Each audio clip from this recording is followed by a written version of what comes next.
तो चलिए आज की लाइव क्लास जहां से हम लोग ड्रॉप किए थे उसी टॉपिक से हम लोग चलना स्टार्ट करेंगे, है ना। कहीं का क्वेश्चन होगा तो हाथ उठा कीजिएगा, फिर उसके बाद उसकी आंसरिंग होगी। ये मीटर किसे कहते हैं, सब कोई भूल गए होंगे। ये मीटर किसे कहते हैं, सब कोई भूल गए होंगे। इन्हीं का माइंड में है कि मीटर किसे कहते हैं, किनके किनके दिमाग में मीटर है बताएंगे। ये मीटर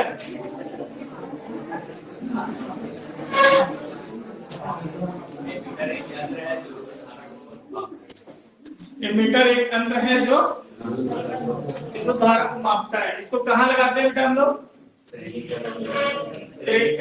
श्रेणीक्रम संयोजन। मतलब जितने भी डिवाइस होते हैं सबको हम लोग श्रेणीक्रम संयोजन में जोड़ते हैं, सिवा किसके,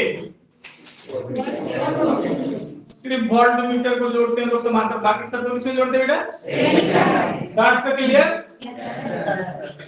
now we will discuss about parallel grouping, मतलब समांतर संयोजन या फिर पार्श्व संयोजन। यही बाकी था, सिर्फ करना ही बाकी था। चलिए बारीकी से समझिएगा इसको। फिगर ड्रॉ करते हैं, ध्यान दीजिए क्या था फिगर इसका।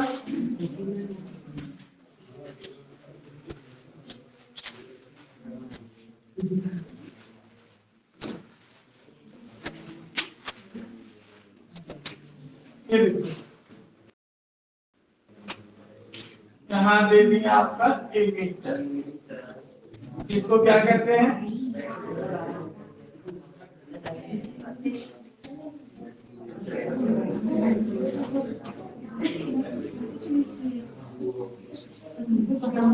इसको बोलते हैं बैटरी।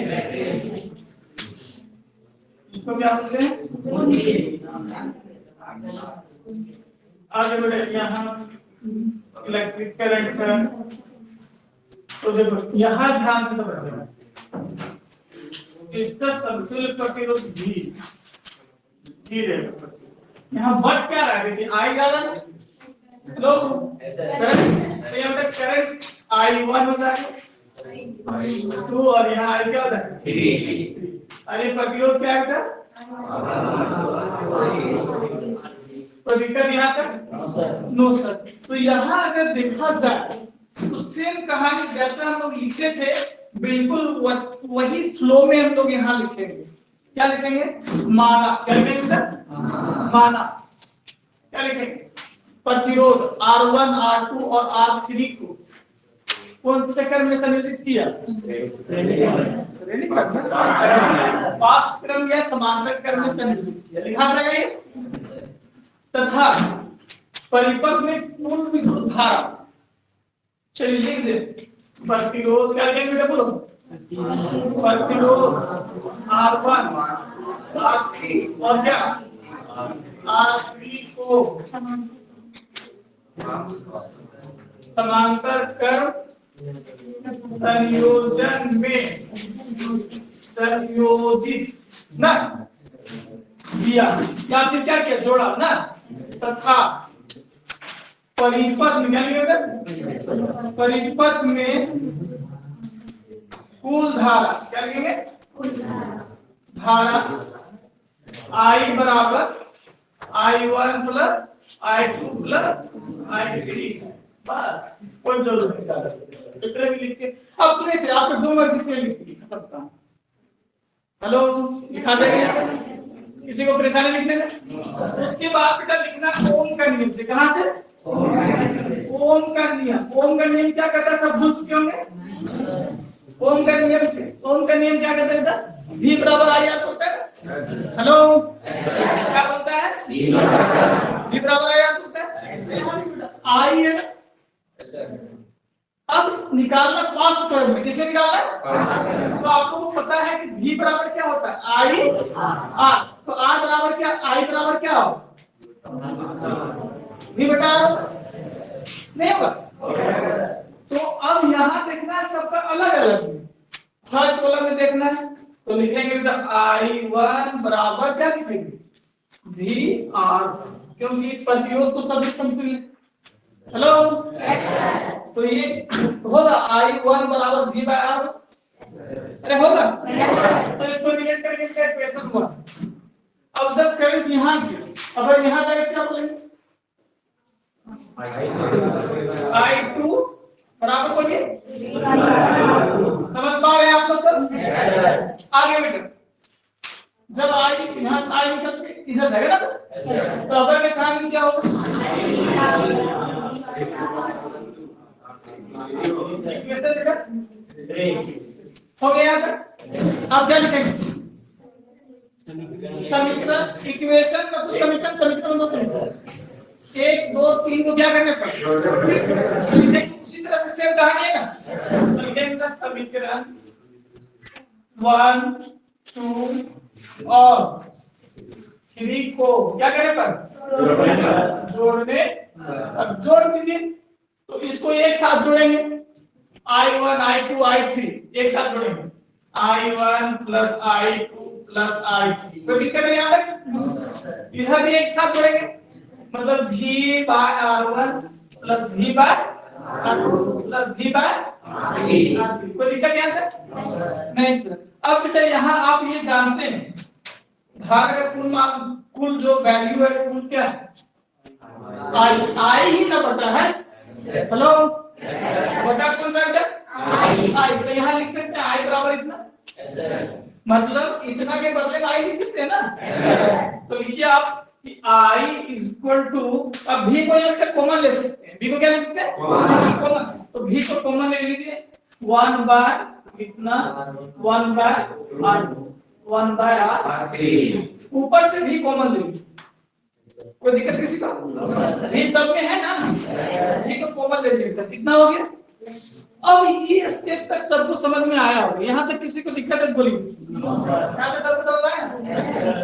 अब इसके आगे जो स्टेप बोलते हैं थोड़ा ध्यान से समझिएगा, याद रखिए। बोलेंगे परिपथ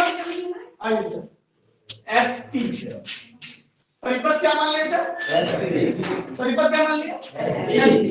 तो लिखेंगे परिपथ एसपी में समतुल्य प्रतिरोध आर, क्या लिखेंगे बोलिए, वही सेम कहानी लिख रहे जो पिछला में लिखे थे। तो क्या लिखेंगे, अब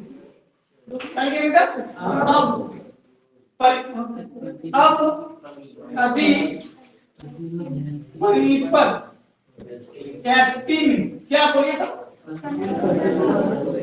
समतुल्य प्रतिरोध, क्या लिखेंगे, समतुल्य प्रतिरोध क्या लिखेंगे, समतुल्य प्रतिरोध क्या है, आर है, और तथा धारा का मान ना, धारा का मान क्या, आई है,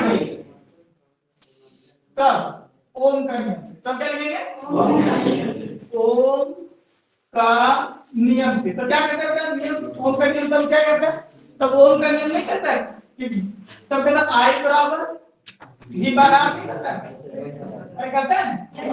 तो इसको इक्वेशन मानेंगे 4 और इसको इक्वेशन मानेंगे क्या, 5। अब 4 और 5 से मिला करके फिर यहाँ लिख देंगे। चलो पिछले जैसे v बाय r, तो v कट जाए, बराबर 1 बाय r बराबर 1 by r1 r2 r3। Hello, कुछ किया दिमाग में, तब तो नहीं है बेटा, जो पिछले छोड़े थे वहीं से स्टार्ट किए हैं ना।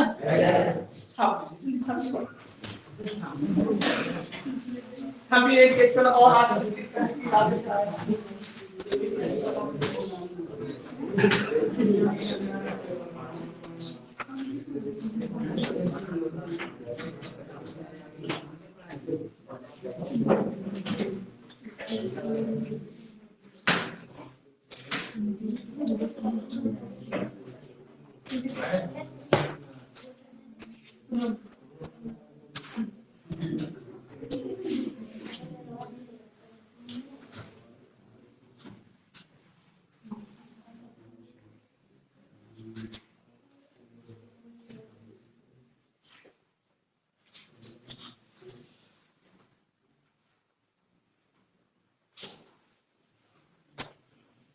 और हाँ ध्यान है, यूट्यूब में थोड़ा टारगेट बनाइए, पता नहीं कंफ्यूज कितना है सब्सक्राइबर बढ़ा, 20 बढ़ा, 20 कम से कम यहाँ से। अरे ग्रुप में 25 लोग हैं, ग्रुप में गर्ल्स भी हैं केवल बॉयज हैं? ओनली बॉयज ग्रुप था सर, अवेलेबल है काम दिनों में? लास्ट में बात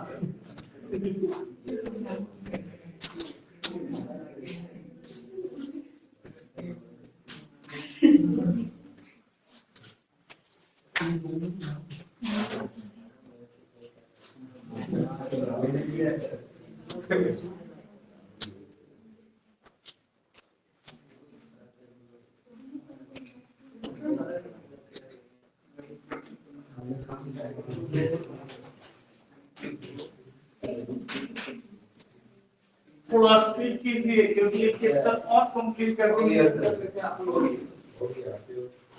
और ये ज्यादा 20 मिनट का क्लास होना चाहिए। और हाँ काफी टाइम है, अभी तो 1:30 बजे।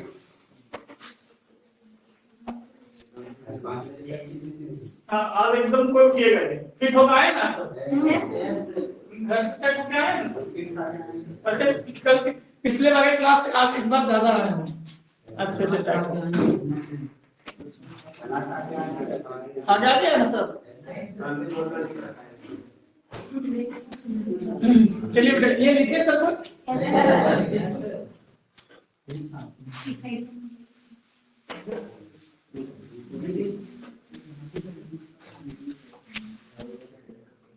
देखिए उतारिए, चलिए उतारिए थोड़ा स्पीड को काटिए, स्पीड काटिए।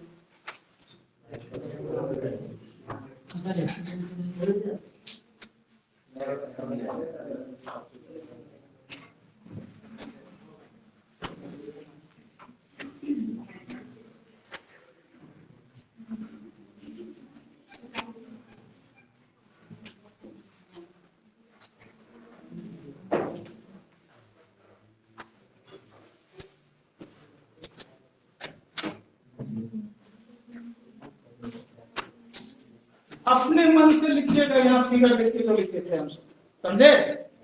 अरे हेलो, थोड़ा सा भी लिख दीजिए चल जाएगा, क्योंकि फिगर में हम सब कर चुके हैं।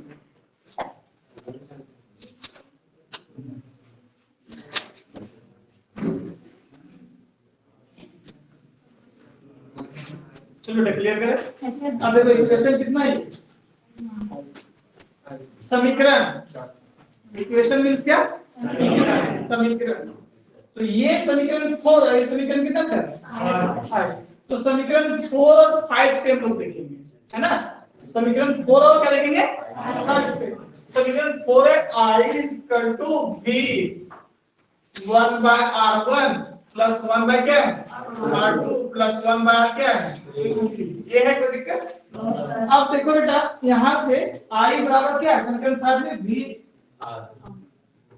बाय r है कि नहीं? तो यहाँ रख सकते हैं, नहीं रख सकते? इस वैल्यू के जगह में रख सकते हैं, नहीं रख सकते? तो I के जगह में समीकरण 5 को रख देंगे, तो यहाँ लिखेंगे क्या आपको? V बाय r बराबर क्या हो जाएगा? V r1 1 by r2 plus 1 by r। अब बेटा क्लियर है क्या? कैंसिल हो गया देखिए, तो रिजल्ट क्या बना? 1 by r 1 by r1 plus 2 plus, अरे चलते रहता है यार, यही समीकरण होता है इसका। अरे इसको आया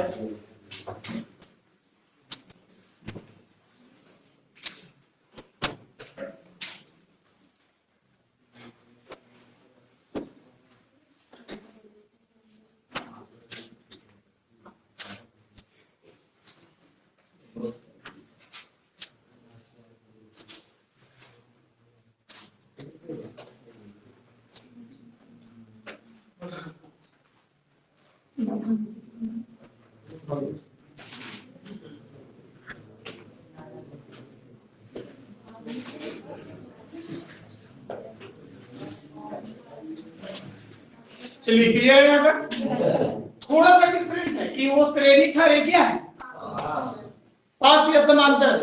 क्या बदलाव किए से समझे ना, बस यहाँ और लास्ट में यहाँ लिखावट देख लीजिए, यहाँ वाला सेम है, ये रख लीजिए।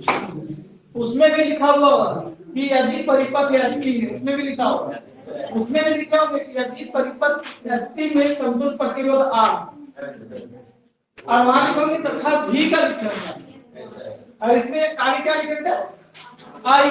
क्यों समझ गए, उसमें भी बटा था, इसमें क्या बटा है आई। दिमाग काम कर रहा है, उसमें क्या बटा था बेटा तो भी लिखे थे, इसमें क्या बटा है क्या लिखे हैं, समझ गए। सिर्फ यही डिफरेंट है।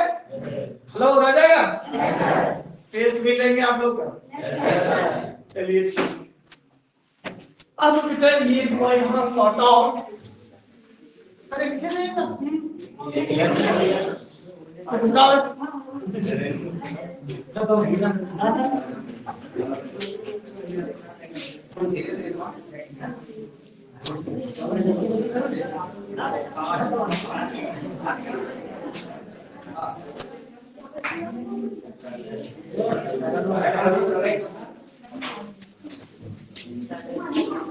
चलिए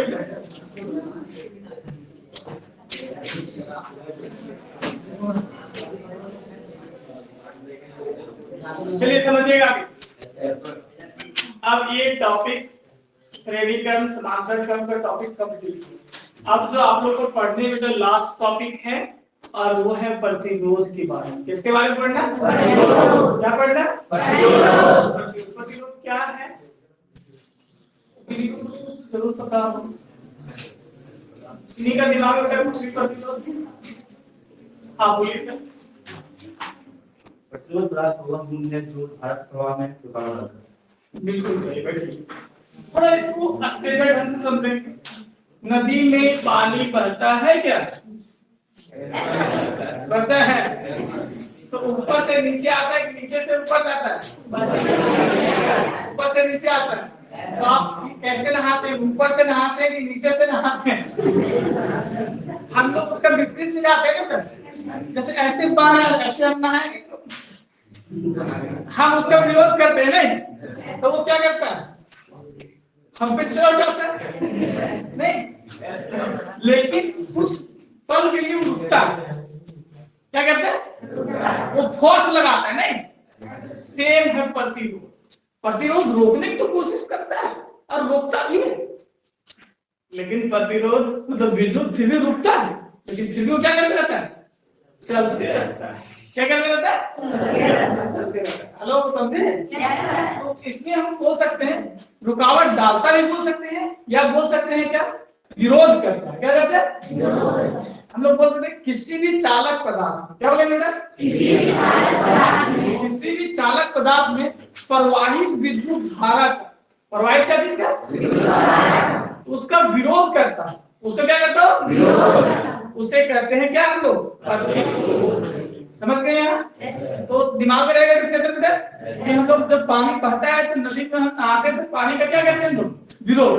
तो हम लोग विरोध करते हैं, हम लोग क्या कहलाएंगे क्या कहलाएंगे प्रतिरोध कहलाएंगे। नदी का पानी का बहाव का हम क्या कहलाएंगे हेलो क्या कहलाएगा प्रतिरोध। तो प्रतिरोध किसे कहते हैं समझ गए, मतलब रुकावट डाल रहे हैं। क्या डाल रहा है। अब इसका बाद का टॉपिक बहुत लोगों को समझने में दिक्कत होता है, तो समझिएगा हम क्लियर कर रहे हैं। बहुत को आज रखे होंगे और समझना सबसे ज्यादा इंपॉर्टेंट। आज तो लगभग रट के रखे होंगे आई थिंक जो पढ़ते होंगे कि प्रतिरोध किन कारकों पर निर्भर करता है। हेलो ध्यान से समझिए। बहुत लोग आप रखे होंगे ये होता है ये होता है ये होता है आप हैं, लेकिन समझना माइंड में समझिएगा, ध्यान से समझाते हैं। ठीक बेटा, तो समझिएगा ध्यान से। सबसे पहले एक पाइप है, देखिए पाइप है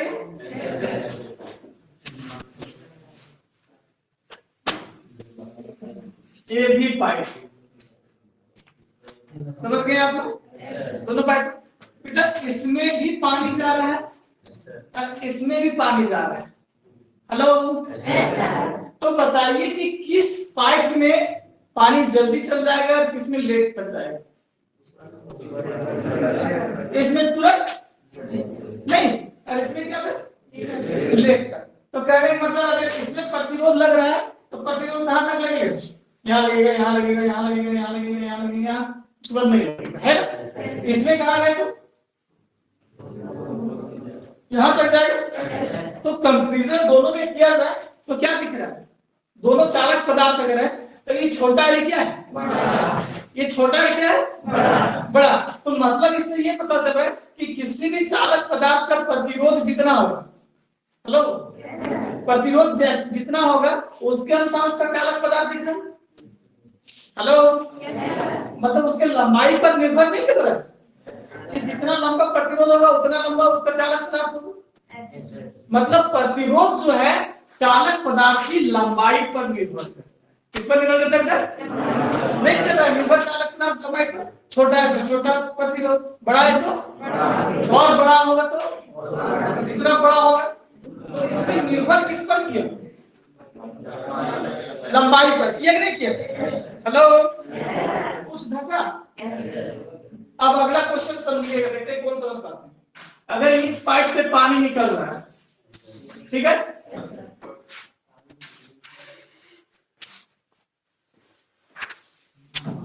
अब बेटा यही सामने है,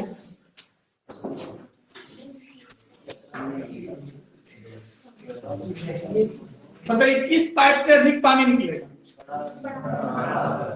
ऑटोमेटिक बड़ा वाला। और इसमें क्या निकलेगा? कम निकलेगा। तो बेटा इसमें क्या है, ये देखिए, ये ब्रिज जैसा, यहाँ देखिए ब्रिज जैसा, यहाँ देखिए ब्रिज जैसा। तो इसको कहते हैं अनुप्रस्थ काट का क्षेत्रफल। क्या कहते हैं बेटा?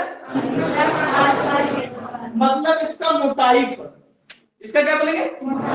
या फिर अनुप्रस्थ काट के क्षेत्रफल पर। तो ये दोनों में से क्या समझ में आता है कि किसका प्रतिरोध अधिक होगा, किसका कम होगा? इसका प्रतिरोध अधिक होगा, किसका प्रतिरोध अधिक होगा? प्रतिरोध इसका अधिक होगा और प्रतिरोध बेटा किसका कम होगा? नीचे वाला का कम। हेलो, समझ रहे हैं? क्योंकि इसमें तो ज्यादा मोटा है ना वायर, तो ज्यादा क्या विद्युत धारा प्रवाहित होगा। इसमें क्या विद्युत धारा प्रवाहित होगा? इसके अपेक्षा कम होगा। हेलो, नहीं नहीं, तार हम लोग मोटा वाला पोल से खींचते हैं। अरे खींचते नहीं खींचते? हाँ, तो यहाँ समझना ये है कि जो किसी भी चालक का प्रतिरोध जो होगा उसके अनुप्रस्थ काट के क्षेत्रफल पर निर्भर करेगा। किस पर निर्भर करेगा? हेलो, समझ में आ रहा है? हाँ, ये दूसरा पॉइंट, दूसरा पॉइंट समझ में आया? पहला पॉइंट क्या था? किसी भी चालक पदार्थ का लंबाई। दूसरा क्या बेटा? और तीसरा तो आप लोग जानते हैं सर, क्वालिटी। लो, अच्छा क्वालिटी वाला चाहिए ना। सबसे अच्छा क्वालिटी वाला विद्युत किसमें प्रवाहित होता है? चांदी और सोना में। क्या पॉसिबल है चांदी और सोना का तार लगवाना? हेलो, नहीं ना। तो सबसे अच्छा क्वालिटी वही था। तो तीसरा रखेंगे, याद रखेंगे हम लोग कि चालक पदार्थ की प्रकृति पर। किस पर? किस पर? किसे बोलिए? और एक और है जो कि शायद आप लोग पढ़े हैं कि नहीं पढ़े नहीं पता, लेकिन बुक में होना चाहिए, नहीं होगा शायद, कोई बात नहीं भी होगा तो तापमान। इस पर आज करिए, जब मोबाइल आपको पूरा गर्म हीट हो जाता है तो देखते हैं बटन पे कुछ काम नहीं करता। हेलो, काम करता है क्या? पूरा सब हीट हो जाता है, देखते हैं कि सिस्टम पूरा हीट हो जाता है, मतलब तापमान अधिक हो जाता है। तो प्रतिरोध किस पर निर्भर करता है? तापमान पर। पूरा तापमान हीट हो जाता है, पूरा तापमान अधिक हो जाए तो ब्लॉक कर देता है उसको सीधे। तो 4 पॉइंट अभी हम डिस्कस किए, कुछ दिमाग में गया क्या? पहला क्या बेटा? दूसरा, तीसरा गुणवत्ता पर, और अगला तापमान पर। हो गया क्लियर? हेलो, रहेगा? चलिए जल्दी करके टेस्ट दीजिए। प्रतिरोध,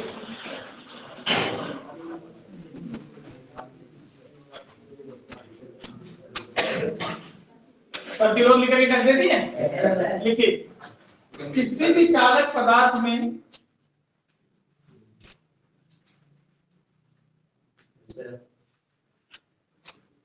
प्रवाहित विद्युत धारा का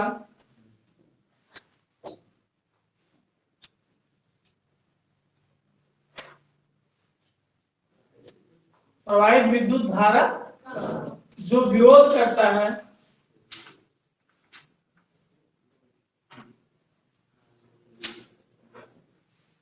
या रुकावट डालता है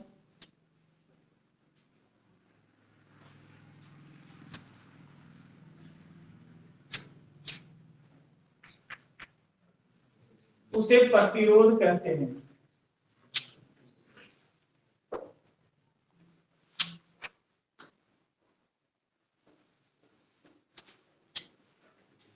आगे बढ़ेंगे, आगे प्रतिरोध का एसआई मात्रा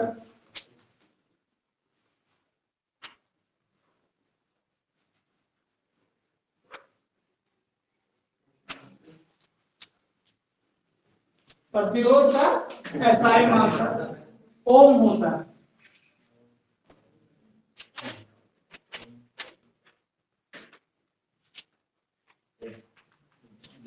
लिखिए अथवा, बेटा अथवा लिखो, अथवा अथवा लिखे और फिर से प्रतिरोध लिख करके कह दीजिए। एक नया डेफिनेशन भी लिखाते हैं, वो वाला आप लोगों को जल्दी याद रहेगा। लिख दिया कैसे जी? आप लोग बताइए तो ओम का नियम से क्या पड़ेगा? V बराबर I। R को प्रतिरोध बोलते हैं ना? हेलो, इसको बोलते हैं क्या? R को अकेले कर दो तो थोड़ा R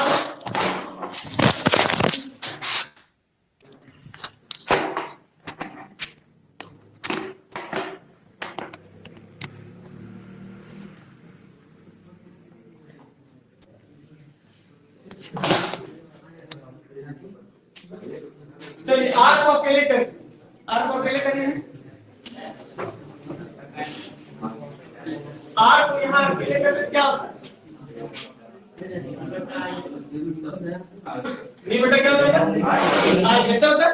तो आप ऐसे भी इसका डिफिनेशन बोल सकते हैं। देखिए कैसे बोलेंगे, किसी भी चालक पदार्थ, क्या बोलेंगे बेटा? उसका प्राप्त विद्युत धारा, प्राप्त क्या विभवांतर और विद्युत धारा के अनुपात को क्या कहते हैं? ऐसे। हेलो समझे? लिख लीजिए, प्रतिरोध लिख करके किसी भी चालक पदार्थ में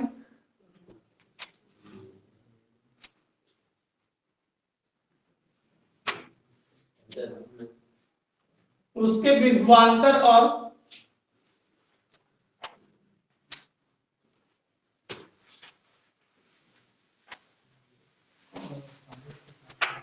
विद्युत धारा के अनुपात को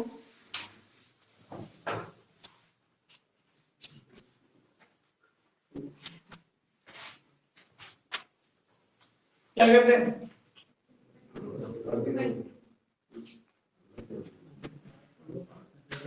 प्रतिरोध कहते हैं।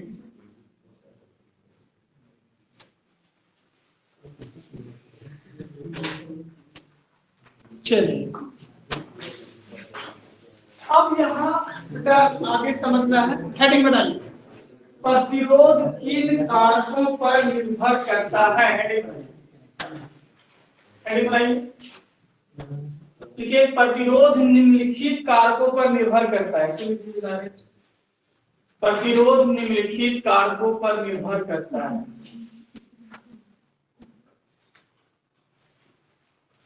प्रतिरोध निम्नलिखित कारकों पर निर्भर करता है।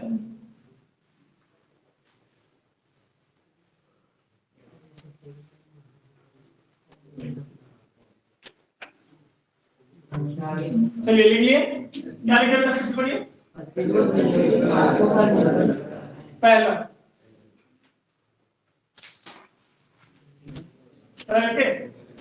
लिखिए प्रतिरोध,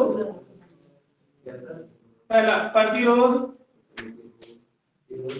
किसी भी चालक पदार्थ के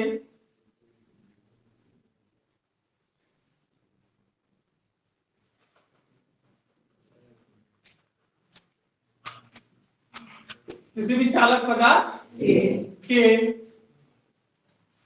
समानुपाती होता है। चालक पदार्थ की लंबाई के समानुपाती होता है। किसी भी चालक पदार्थ के लंबाई के क्या होता है? समानुपाती होता है।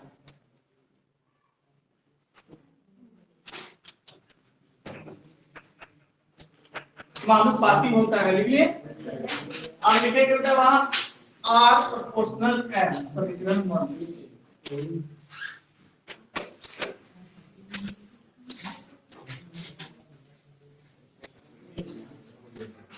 लिए समानुपाती होता है। दूसरा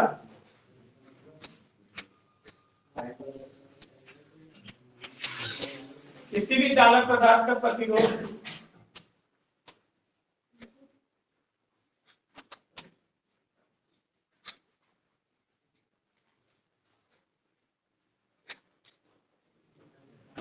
किसी भी चालक पदार्थ का प्रतिरोध उस चालक पदार्थ के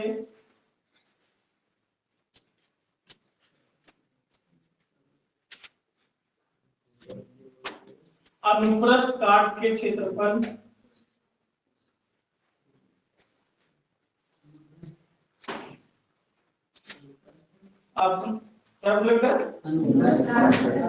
क्षेत्रफल का व्युत्क्रमानुपाती होता है।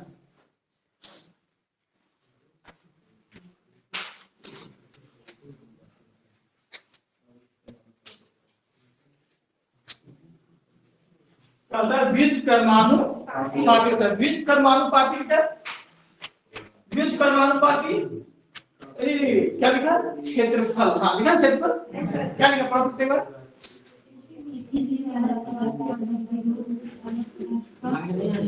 एक कोई खड़ा किसी भी चालक पदार्थ का प्रतिरोध उस चालक पदार्थ के अनुप्रस्थ काट के क्षेत्रफल का व्युत्क्रमानुपाती। हाँ व्युत्क्रमानुपाती मतलब उल्टा। मतलब 1 क्या होता है?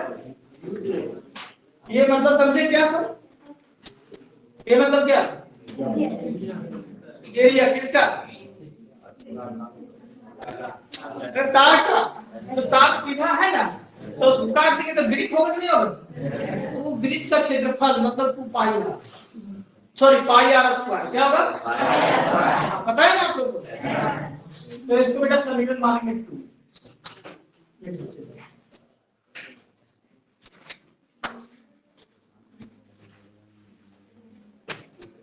चलिए मान लीजिए 2। तीसरा लिखिए किसी भी चालक पदार्थ की प्राकृतिक पर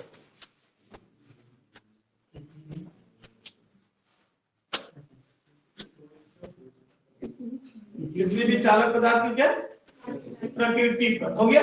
प्रकृति मतलब समझ गए नेचर। चौथा लिख दीजिए तापमान पर।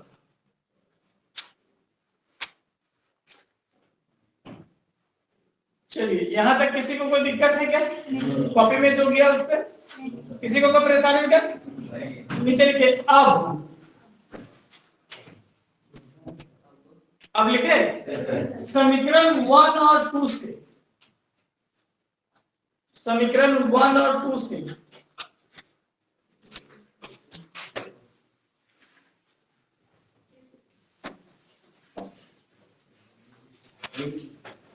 देखो बेटा हम पाते हैं, देखिए तो समीकरण 1 और 2 से आप क्या पाते हैं? आर समानुपाती एल है। हेलो और फिर बेटा आर समानुपाती समानुपाती समानुपाती। तो ये जगह आर आ रही है तो क्या इसको हम लिख सकते हैं आर एम बाई, कैसे लिखे समझे? दोनों को मिला दें, दोनों क्या कर दिए मिला दिए। आर बराबर कितना बन जाएगा? अरे बोलिए ये समझ गए? समझे नहीं समझे? अब पता है आप लोग का, आप लोगों को कि जब ये टूटता है ये क्या करता है? तो एक कांस्टेंट दौड़ के आता है। क्या दौड़ के आता है? कांस्टेंट, तो मतलब नियतांक। तो यहाँ से आर जैसे टूटेगा वैसे एक आएगा रो। क्या आएगा? रो। इसको पढ़ते हैं रो। क्या पढ़ते हैं इसको ऐसे ऐसे ऐसे ऐसे क्यों लिख रो, इसको रो पढ़ते हैं।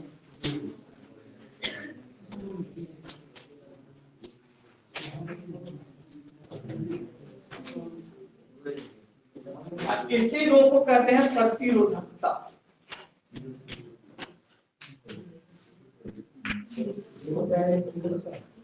देखो क्यू है पी है, क्यू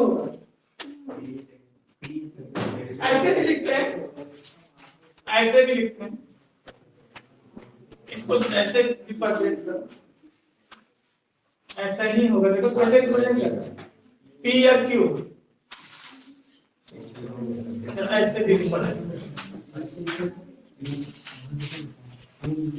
वैसे भी रिप्रेजेंट करने करिए पी ना रिप्रेजेंट करिए तो निकलने चलिए कर दिए।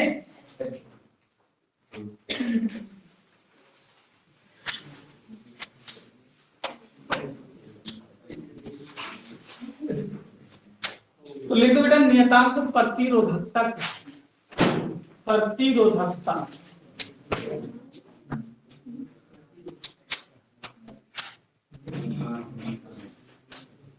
नियतांक बराबर प्रतिरोधकता।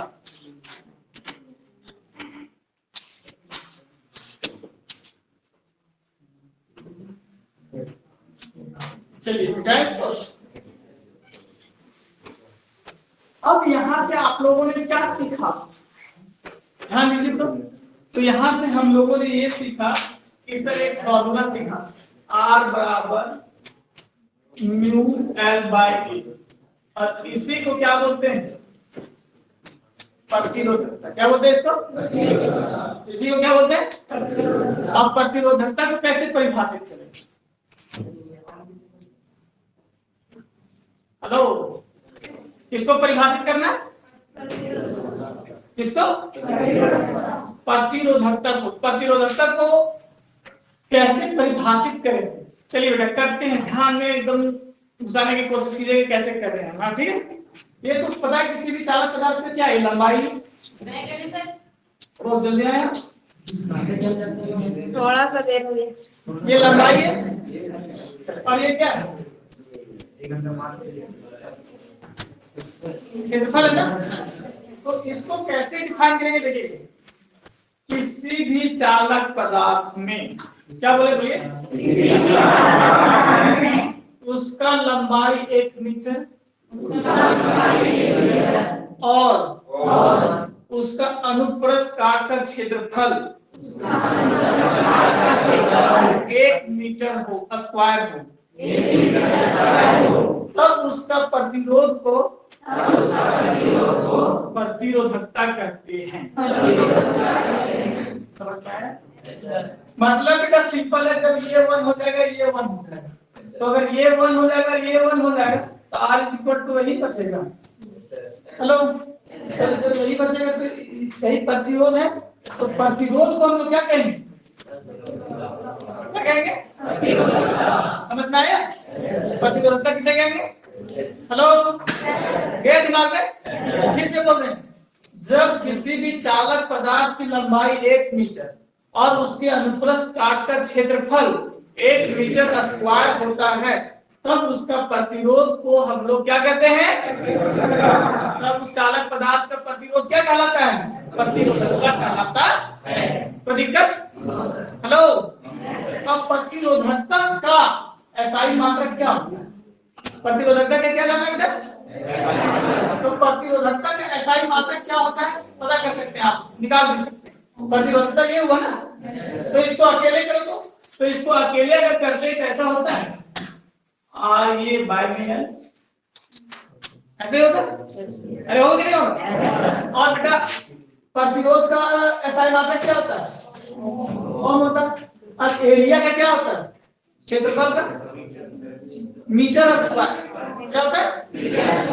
मैं लिखती थी जब भी निकालती थी क्षेत्रफल, सर बोलते थे अरे जब भी क्षेत्रफल निकाले मीटर स्क्वायर लिखना नहीं भूलना। हेलो इतने लिखते क्यों, कोई नहीं पूछे होंगे, किस लिए कोई नहीं पूछे, मतलब ही नहीं किसी लिखते। तो क्यों, सो समझ गए ना, एसआई सिस्टम पिछले क्लास में सीरीज दिए थे हम, उसी के कारण से, समझे? क्योंकि क्षेत्रफल को मीटर स्क्वायर में ही मापते हैं। हेलो, हाँ, तो यहाँ क्या हो गया, मीटर स्क्वायर। और लंबाई का क्या है, लंबाई का ये कैंसिल हो गया, क्या बचा, क्या बचा? तो इस तरह से प्रतिरोधकता का एसआई मात्रा क्या होगा, आप भी किए होंगे। प्रतिरोधकता का एसआई मात्रा क्या होता है, ओम मीटर। कंप्लीट हो गया प्रतिरोधकता। थोड़ा सा टफ लगता है सबको प्रतिरोधकता, समझ में आया क्या है? लास्ट टॉपिक है, दिमाग में गया? प्रतिरोधकता किसे कहते हैं? जब किसी भी चालक पदार्थ में उसका लंबाई 1 मीटर और उसका अनुप्रस्थ काट का क्षेत्रफल 1 मीटर स्क्वायर हो, तब उसका प्रतिरोध को हम लोग प्रतिरोधकता कहते हैं। हेलो, गया कि नहीं गया? पता नहीं गया। चलिए लिख के डाल दीजिए, प्रतिरोधकता लिख के डाल दीजिए, प्रतिरोधकता लिख के डाल दीजिए। देखिए, देखिए किसी भी चालक पदार्थ में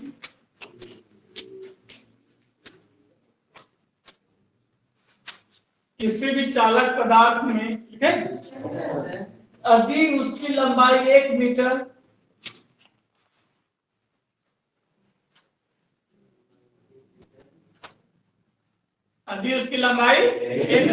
और अनुप्रस्थ काट का क्षेत्रफल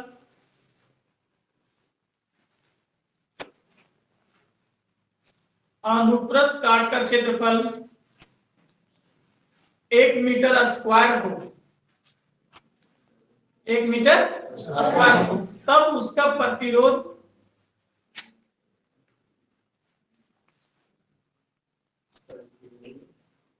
को प्रतिरोधकता कहते हैं।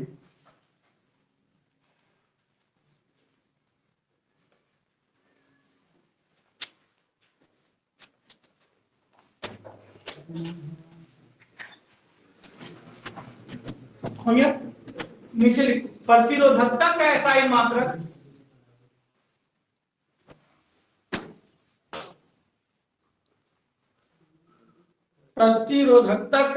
मात्रक ओम मीटर होता है।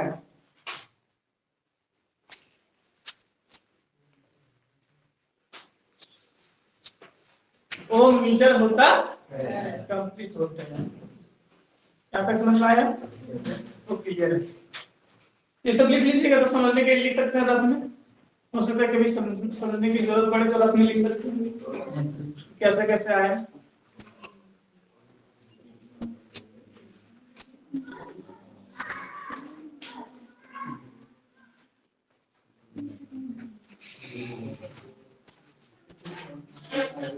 चलो एक लड़का उठो और रफ करो जल्दी। खाओ तो बोलो, नियतांक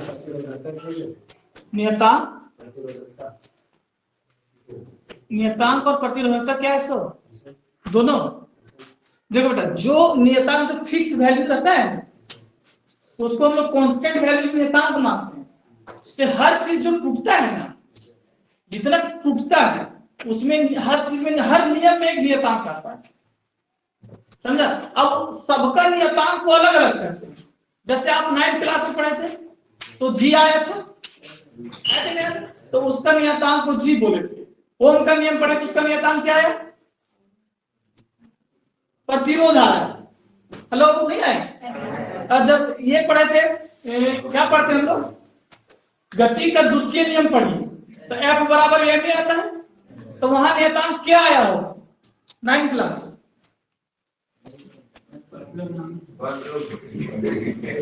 भूल गए।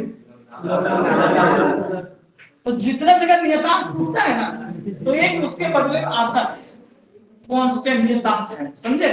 तो वो अलग, हर नियम में अलग अलग सबका, ठीक है? तो ओम का नियम में अलग हुआ। अभी इसमें देखो दोनों का अलग कांस्टेंट क्या है नियतांक, समझ में आ रहा है? चलिए, यहाँ तक क्लियर है? हेलो, यहाँ तक क्लियर है? तो बेटा यहाँ तक में ये चैप्टर फिनिश हुआ।